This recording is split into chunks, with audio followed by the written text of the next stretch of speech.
ब्रह्मा के मन से हुए मारीच और मारीच के यहाँ हुए कश्यप और कश्यप की पत्नी अदिति जिनके यहाँ विश्ववान सूर्य हुए, जहां से सूर्य वंश हो गया।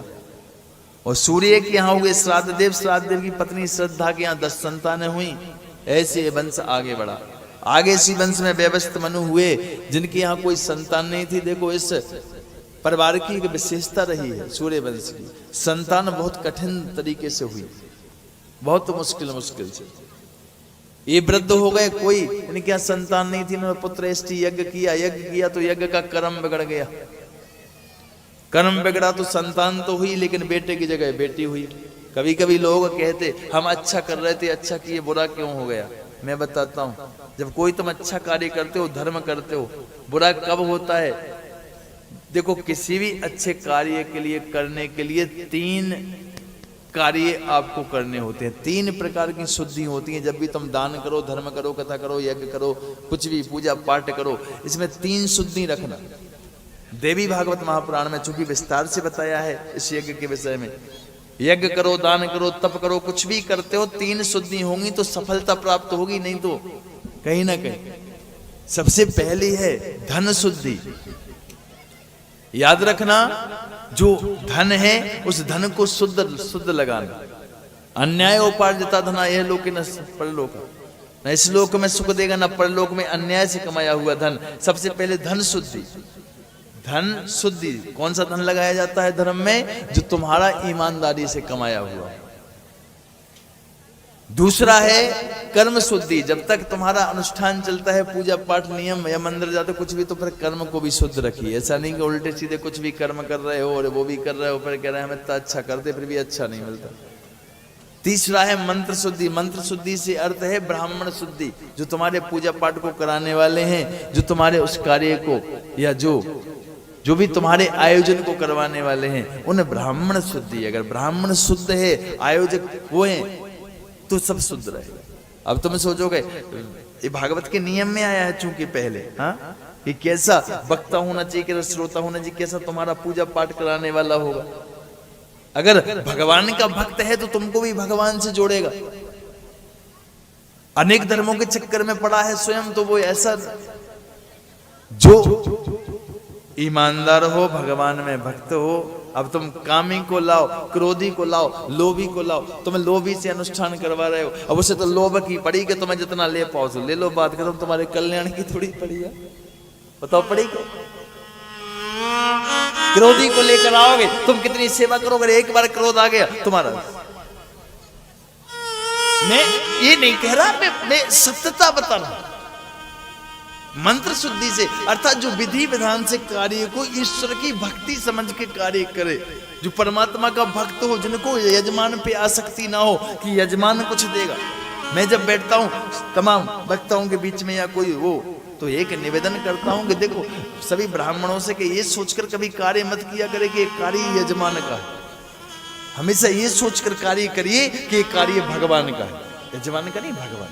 कथा किसकी हो रही है बताओ? कोई कहे कि हमारी हो रही है, फलाने महाराज जी की हो रही, तो महाराज जी की कथा तो हो नहीं रही। या कोई कहेगा फलाने यजमान की कथा हो रही, तो यजमान की कथा तो हो नहीं रही। ना यजमान की हो रही, ना महाराज जी की हो रही, कथा तो ठाकुर जी की होती है, ठाकुर जी की हो रही। इसको गाय सुनाए कोई, माध्यम कोई बन जाए, लेकिन वो तो ईश्वर का। तो एक कार्य में हमेशा ब्राह्मणों से प्रार्थना करता हूं कि जब भी तुम पूजा पाठ निरंतर करवाते रहते हो, ये सोच कर ना किया करे कि यजमान का कार्य है, ये सोचकर करो कि ये भगवान का कार्य है। और इसमें आसक्त मत रहना कि यजमान हमको कुछ देगा। देनहार को और है, देवत है दिन रैन। ये केवल एक भ्रम हो सकता है कि तुम कुछ दे रहे हो। क्या देगा? मुझे ये बताइए, अगर परमात्मा तुमको कुछ ना दे, तुम क्या कर सकते हो? तुम भोजन इकट्ठा कर सकते हो, सब कुछ कर सकते हो, अच्छे अच्छे खीर मालपुआ दुनिया के व्यंजन बना सकते हो, लेकिन अगर परमात्मा ने भूख नहीं दी तो खा लोगे? एक बिस्कुट खाओगे,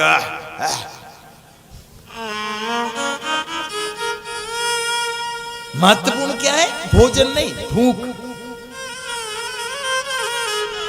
तुम एसी एयर कंडीशन रूम बनवा लो, महल बना लो, डल्लम मखबल दुनिया का बिछवा लो, तकिया लगवा लो, तमाम सेवादार लगा लो, हाथ पैर दबाने वाले लगा लो, खूब के अच्छी नींद आएगी। और अगर उसने नींद नहीं दी तो रात भर करवट बदलोगे कोई मतलब नहीं रहेगा। इसलिए देने वाला कौन है? देने वाला केवल एक परमात्मा है जो तुमको हर समय सब कुछ दे रहा है। ये तुम्हारी भूल है, तुम कुछ प्राप्त कर रहे हो। इसलिए मैं निवेदन करता हूं कि यजमान अपना कार्य करिए। जैसे सूर्य का काम है प्रकाश देना, उसे कोई, मैंने आज प्रारंभ में ही कहा था, अब भगवान का कार्य है अच्छा करना, अच्छा करें। ऐसा उन पूजा पाठ कराने वाले ब्राह्मण संतों का, यज्ञ कराने वालों का काम है तुम्हारा कल्याण करना। तुमसे कुछ लेना नहीं, तुम्हारा कल्याण करना। तुम्हारा कल्याण हो, तुम क्या दो। जो ब्रह्म को जानने वाला है वो आसक्त नहीं रहता, क्योंकि आसक्त रहेगा तो यही दुख का कारण बन जाएगा। आसक्ति ही दुख का कारण है। दत्तात्रेय महाराज ने 24 गुरु बनाए, पिंगला नामक वेश्या को गुरु बनाया था। वो उससे शिक्षा ली थी कि आशा ही दुख का कारण है। जहां तुम्हें आशा लगी रहेगी कि यहां से कुछ प्राप्त हो, समझ लो वही दुख है। तुमको आशा लगी रहेगी ज्यादा ग्राहक आए, दुकान ज्यादा चले, ज्यादा, वही दुख का कारण। नहीं चली तो दुखी। तुम्हें आशा लगी हमको बहुत बड़ा व्यवसाय मिले, नौकरी मिले, नौकरी में नहीं मिली तो दुखी। अरे आशा ही दुख का कारण है। क्या प्रभु, संसार के प्रति आसक्त मत रहिए। आसक्त रहना उसके चरणों की कृपा के प्रति आसक्त रहिए, उसकी भक्ति में आसक्त रहिए। फिर देखिए साहब वो 1000 हाथ से देने वाला है, क्या देता है। और क्या चाहिए साहब, जो सुख पाए और राम भजन में हम। जिसको मिला उसकी कृपा पाने के बाद वो लुटा देता है, जिस पर कृपा नहीं उसके पास नहीं है वो खींच रहा है। कोई लुटा रहा है, कोई खींच रहा है। कोई इस चक्कर में हमको मिल जाए, कोई इस चक्कर में है कि हमारा लुट जाए। प्रभु तू कर्म बिगड़ा यज्ञ का। मनु महाराज के यहाँ पुत्र की जगह पुत्री हुई। वशिष्ठ जी महाराज को बुलाया, कहा प्रभु गुरुदेव बेटी से वंश आगे बढ़ता नहीं है, कुछ करिए। वशिष्ठ जी महाराज ने नारायण की इसी का ध्यान किया और नारायण से कहा प्रभु इसको बेटी से बेटा बना दीजिए।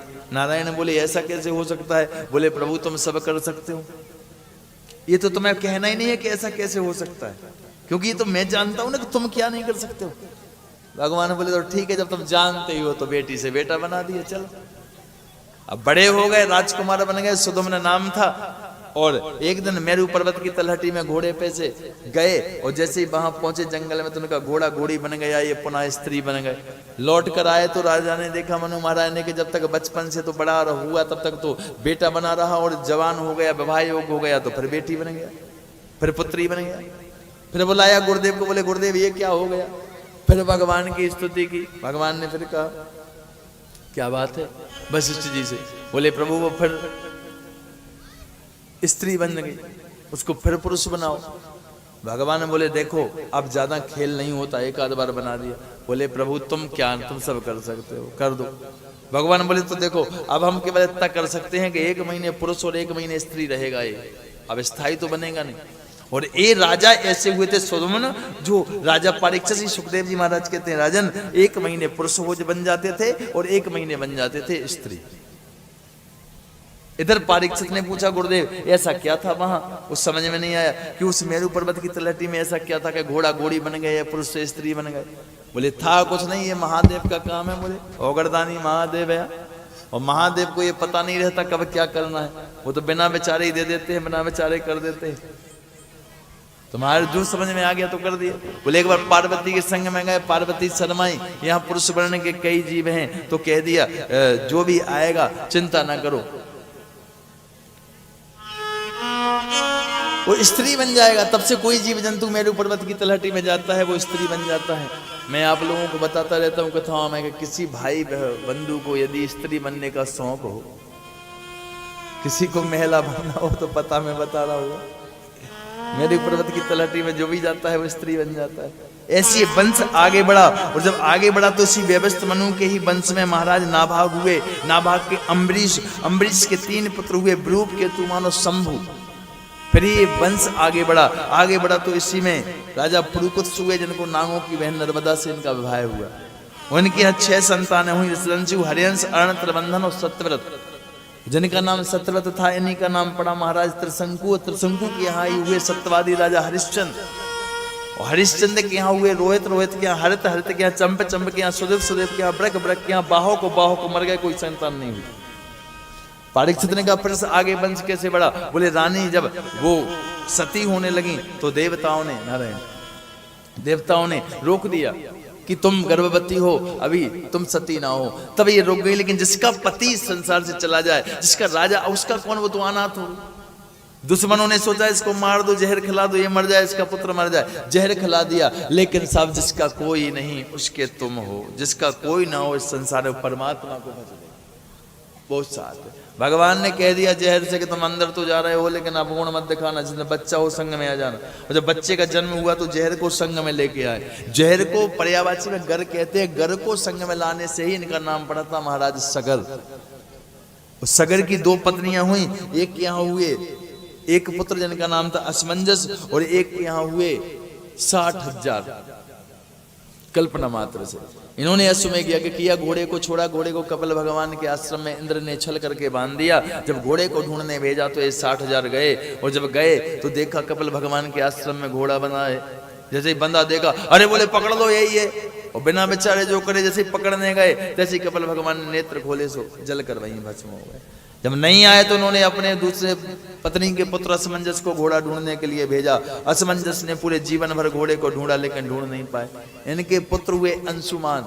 अंशुमान ने घोड़े को ढूंढा और ढूंढते ढूंढते वहां पहुंच गए कपिल भगवान के आश्रम में। और जैसे ही पहुंचे, कपिल भगवान को देखा, तैसे ही उनको देखते ही समझ गए कि ये कोई साधारण पुरुष नहीं, ये ब्रह्म है। स्तुति की प्रशांत माया गुण कर्म लिंग मनाम रूपम साशक्ति मुक्तम ज्ञान उपदेशा है गृहित देयम नमा महे तुम पुरुषम पुराणम। भागवत 9वां स्कंद 8वां अध्याय 25वां श्लोक। हे प्रभु, आप गुण के कारण होने वाले कर्मों या संस्कार से बना शरीर आपका नहीं है, आप ब्रह्म हो। मैं आपको वंदन करता हूं। और जब नेत्र खोले तो भगवान कपिल ने कहा एक काम करो। बोले क्या? बोले ये तुम्हारा यज्ञ पशु है, इसको ले जाओ और ले जाकर अपना यज्ञ करो। जैसे घोड़े को लेके आने लगे तैसे एक बात पूछ ली डरते डरते। बोले महाराज क्षमा करो, अगर बुरा ना मानो तो मैं एक बात पूछ रहा हूँ, क्रोध मत करना प्रभु।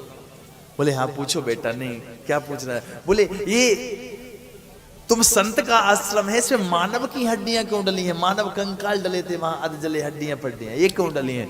बोले ये किसी और की नहीं है अंशुमान, तुम्हारे 60,000 काका थे और अभिमान की अग्नि में जल के नष्ट हो गए। पता चला अभिमान की अग्नि में जल गए। समझ गए इनका उद्धार नहीं हुआ। उद्धार नहीं हुआ, क्या किया जाए? वो घोड़े को छोड़ दिया। बोले ये हमारा यज्ञ शोभा नहीं देता, हमारा कोई कार्य शोभा नहीं देता, हमारे पुत्र पूर्वज अगर नरक में पड़े हो, तुम कहो दुनिया के वो कर रहे हो। पहला दायित्व है अपने पुत्रों का उद्धार हो, दूसरा अपने माता पिता का तीर्थ करें, सेवा करें, उनको वहां करवाएं, इसके बाद फिर कार्य आपका होता है। अब तुम कहोगे मताई बाप घर में ही बैठे हो, तुम दुनिया में घूम रहे। आहा, मैं ये नहीं कहता घूमो, लेकिन समय समय पर माँ बाप को भी तीर्थ कराइए, धर्म कराइए। उनने जीवन पर्यंत तुम्हारा सब किया, तुम्हें पाल पोषित करके बड़ा सब कुछ कर दिया। अब तुम्हारा दायित्व बनता है कि उनकी सेवा करना। तुम्हारा दायित्व बनता है उनको दुनिया के तीर्थ जहां नहीं किए उनको कराइए, उनको घुमाइए, उनका कल्याण हो, ताकि वो संसार में से जब जाए तो उनको मुक्ति प्राप्त हो। तुम्हारे माँ बाप की दुर्गति ना हो। पितृ पूर्वजों के लिए कुछ दान करिए जिससे वो, क्योंकि देवी भागवत महापुराण के अनुसार चलेंगे तो 70% लोग आज अपने पितरों के कारण दुखी हैं, जो यहाँ वहां भाग रहे हैं, यहाँ वहां ये वो दुखी कहां से? पितरों से। क्यों दुखी हैं? क्योंकि पितरों ने कमा कमा के धर्म नहीं किया, तीर्थ नहीं किया, यज्ञ नहीं की, कथा नहीं की। मैंने बताया था भाई, मर गए सो उल्टे नरक में टंग गए, मुक्ति तो मिलेगी नहीं। ऐसा तो है नहीं कि परमात्मा पागल है कि तुम्हें जीवन भी दे दिया बढ़िया और तुमने खूब पाप की और मर जाओ, सो अपनी गति दे देगा, जाओ हमारे चले। अब जब उल्टे लटक जाते हैं, दुर्गति हो जाती है, तब वो परेशान करते हैं। परिवार में अशांति होगी, लड़ाई होगी, संतान नहीं होगी, विवाह नहीं होगा, दुनिया के कार्य होंगे, और तुम इस देवता उस देवता के पास भागोगे, उनको नहीं देखोगे जो उल्टे टगे। पितरों का मोक्ष ही हमें सुख देने वाला होता है। 70% आज के युग में लोग किसी चीज से दुखी हैं तो अपने पितरों से दुखी हैं।